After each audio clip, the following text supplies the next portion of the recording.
की तृतीया तिथि पर नारी जब हरताली का व्रत करती है तो 16 श्रृंगार धारण करती है, नूतन वस्त्र पहनती है, नूतन श्रृंगार करती है, नैनों में सुरमा, लाली, झुमका, हार, पाटली, चूड़ी, पायल, सारा श्रृंगार करती है, वो संपूर्ण श्रृंगार, क्योंकि वो शंकर भगवान और माता पार्वती श्री गणेश जी महाराज का पूजन करने बैठ रही है। हरतालिका अखंड सौभाग्य का पूजन करने बैठ रही है।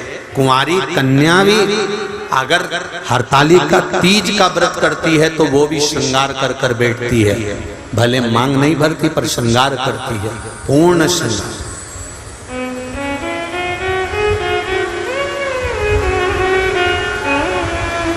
ऐसे वर को क्या वरूं जो जन्मे और मर जाए,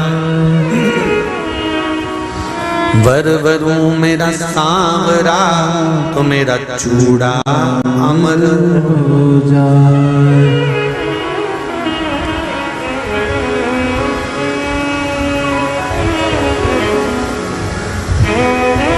ऐसे वर को क्या वर जो जन्मे और मर जाए, वर वरूं मेरा सांवरा तो मेरा चूड़ा अमर हो जाए। जहां हरतालिका व्रत हो रहा है वहां पर आप घर पर पहली पूजन करने के बाद घर जाकर अपने परिवार को बता देना कि अब मैं रात को बार बार नहीं आ सकूंगी, अब मैं भगवान की आराधना करूंगी, पूजन करूंगी। हाँ, स्नान करने के लिए आई, तैयार होकर तुम मुझे छोड़ आना, फिर मैं पूजन करूंगी वहाँ। वो हो सकता है आना जाना, पर थोड़ा बैठ कर सत्संग, भजन, कीर्तन, श्री शिवाय नमस्तुभ्यम या पंचाक्षर मंत्र नमः शिवाय, षडाक्षर मंत्र ओम नमः शिवाय, या भगवान का भजन वहां बैठकर करते हैं।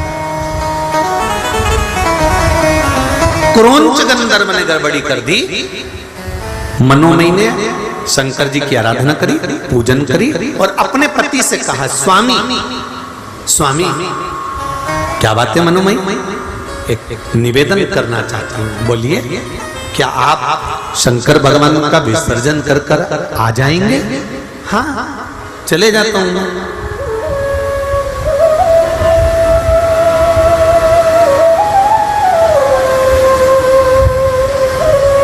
क्या आप शिव जी का विसर्जन कर कर आ जाओगे? हाँ चले जाता हूं। पूजन आपने करी है, अर्चना आपने करी है, आराधना आपने करी है, शिव को निमंत्रण देकर आपने बुलाया, तो छोड़कर भी कौन आएगा?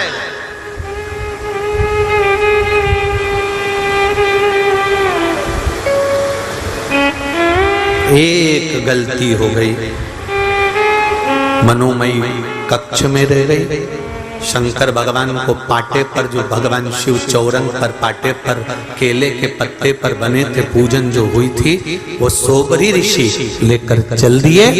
ले जाकर सोबरी ऋषि तो जैसे ही निकले, इतनी देर में जो क्रोंच गंधर्व दुनिया को ज्ञान दे रहा था, जो क्रोंच गंधर्व सबको ज्ञान बांट रहा था, अपने इंद्र के सिंहासन के पास में बैठकर देवताओं के नजदीक रहने के बाद भी वो क्रोंच गंधर्व सही नहीं रह पाया। और सोबरी ऋषि की धर्म पत्नी सुबह सुबह जब माताएं आखिरी पूजन करती है शंकर भगवान की, तो माता पार्वती जी को सिंदूर दान करती है। सिंदूर दान कर कर माताएं अपनी मांग में सिंदूर भरती है। हरतालिका तीज कर आप लोगों को स्मरण होगा, आखिरी पूजन में जब माता पार्वती को सिंदूर का दान दिया, सिंदूर अपनी मांग में भरा, भरकर बस मनोमयी अंदर प्रवेश कर रही थी, इतनी देर में क्रोंच गंधर्व उस घर के अंदर प्रवेश कर गया और दरवाजा उसने बंद कर लिया। द्वार बंद करा, मनोमयी को लगा कि मेरे पति विसर्जन कर कर आए। बहुत ध्यान से सुनना जरा कथा। कई लोगों का प्रश्न रहता है कि हम गणेश जी बिठाते हैं तो गणेश जी के पास में वो चूहा रहता है, ये कौन था? तो ये हरतालिका की कथा सुन लो, आज मालूम पड़ जाएगा कि वो चूहा कौन था।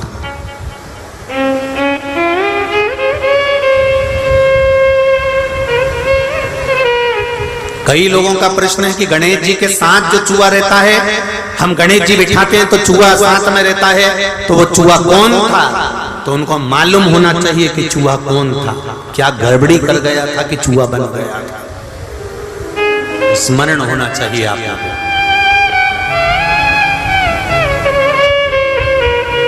मनोमयी को लगा मेरे स्वामी आए, उसको भान नहीं हो पाया कि स्वामी नहीं है, ये तो क्रौंच गंधर्व प्रवेश कर गया।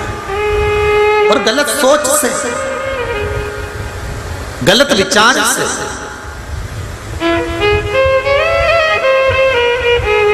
बहुत ऊंचे पद पर बैठ जाना या बहुत ऊंचे पद पर बैठकर अच्छे रह लेना, ये भगवान की कृपा से ही हो सकता है। ऊंच निवास नीच कर देख न सकल बहुत ऊंची गाड़ी पर बैठ जाओ, बहुत ऊंचे सिंहासन पर बैठ जाओ, बहुत ऊंचे अवधे पर बैठ जाओ, बहुत ऊंचे सिंहासन पर बैठ जाओ, और बैठने के बाद अपनी चित्त, अपनी बुद्धि, अपना विचार, अपनी वाणी, अपनी सोच सही बनाकर रख लेना बहुत कठिन बात।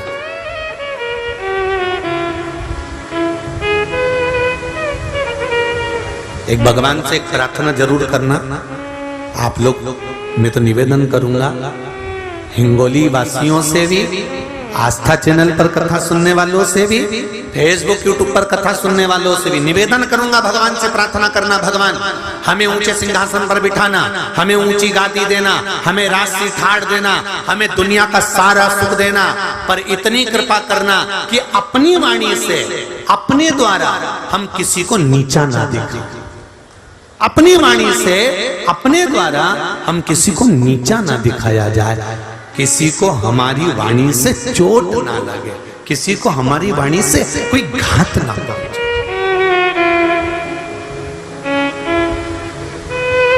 हम कई बार कथा में कहते हैं, आज फिर कह रहे हैं, आपका मन कथा में लगे तो आप कथा सुनो।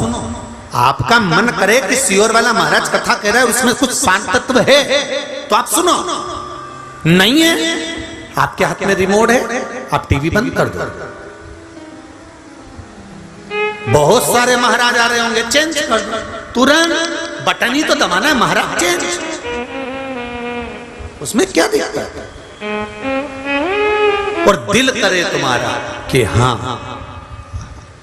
कथा सुनना है और इसमें से कुछ ग्रहण करना है। कथा में से अगर ग्रहण करा है तो जीवन की सार्थक एक पत्र में आया, देखिए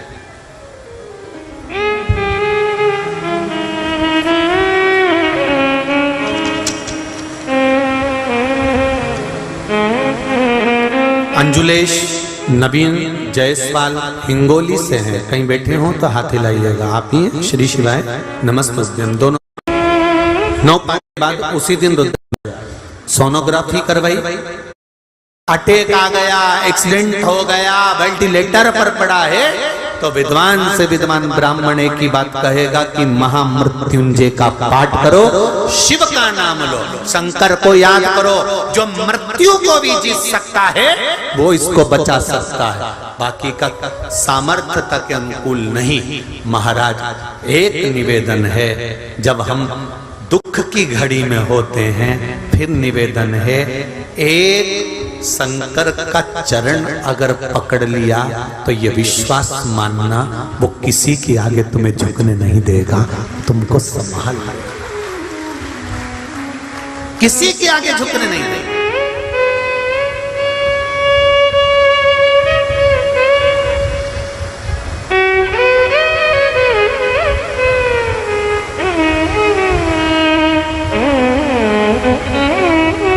एक पति नौकरी करता था, उसकी नौकरी छूट गई। छूटने के बाद में पति ने एक प्लाट था, प्लाट पर मकान बना लिया कर्जा लेकर, कर्जे वाले प्राण पर प्राण खा रहे, नौकरी अलग छूट गई।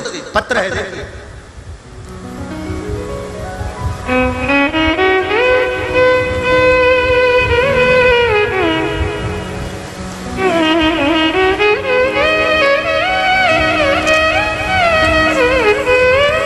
शरद महादेव व्यवहारे परभणी महाराष्ट्र से पत्र देखिए, उन्होंने लिखा है,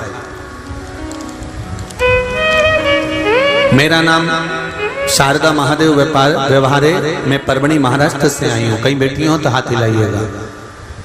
महाराज, पिछले साल महीने में परिवार बहुत परेशानियों में हो गया था गुरुदेव। मेरे पति की नौकरी छूट गई और हमने छोटी सी जगह ले ली थी जिसपे बैंक से कर्जा लेकर मकान बनवा लिया। गुरुदेव, नौकरी की समस्या आ गई, पति बहुत मानसिक टेंशन में रहने लगे, गुजर बसर का भी दुख हो गया, भोजन के लाले हो गए, मकान बेचने की कतार पर आ गया। गुरुदेव, बड़ा फैसला लेने को मेरे पति ने कह दिया कि अब ये मकान बनाया है, अपन इसको बेच देते हैं, बेचकर कर्जा चुका देंगे, नौकरी नहीं भी है तो कहीं से गुजारा तो चल जाएगा।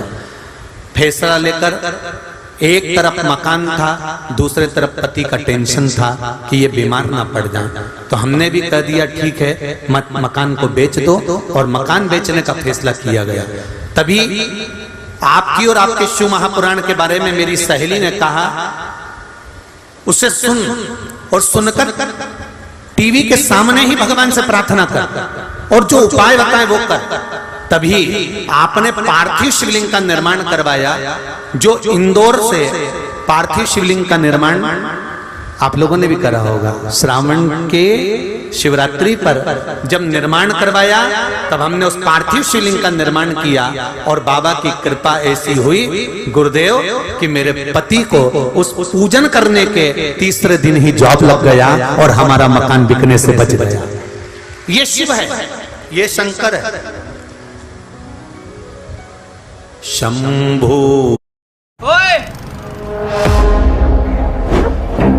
वीकेंड पे हीरो बनकर आया है, आज छोड़ूंगा नहीं। शरणे मांगो घड़ी रे घड़ी, दुख काटो दया करी आपने दिल से अगर उसको पुकारा है, आपने दिल से उसको आमंत्रित करा है, आपने दिल से उससे कोई बात कही है, आप बैठकर अपने चित्त की बात, अपने मन की बात, अपने हृदय की बात उससे कहो तो तुम दुनिया से कहकर हल्के हो जाते हो, पर उससे नहीं कह पाते। भोलेनाथ, मेरी बेटी की शादी करा दो। शंकर भगवान बोले, बेटी तेरी तो मैं काहे को शादी कराऊं? जब तू वहां पर भी मेरा तेरा कर रही है, मंदिर में बैठकर भी, मंदिर में बैठकर भी कर रही है कि मेरी बेटी की शादी करा दो, तुम्हें वहां बोलना चाहिए, भोलेनाथ आप ही की दी हुई पुत्री है, आप ही की है, और जैसे अशोक सुंदरी का विवाह करा था आपने, मेरी बेटी आपकी है और आपको इसका विवाह करना है। शिव जी कहे जब मेरी है तो टेंशन मत कर, निपटा दूंगा 3 महीने में ही, जा। जहां तेरा अहंकार आ जाता है, मैं और मेरा आ जाता है, अभिमान के शब्द आ जाते हैं, अभिमत्ता की वाणी आ जाती है, वहां से भगवान दूर हो जाता है। जहां रावण शंकर भगवान की आराधना करते थे, रावण शंकर भगवान की आराधना में लगा रहता था, पर रावण जब अहंकार की बात करता था, मैं लंकेश हूं, तो भगवान शंकर बहुत दूर हो जाते थे।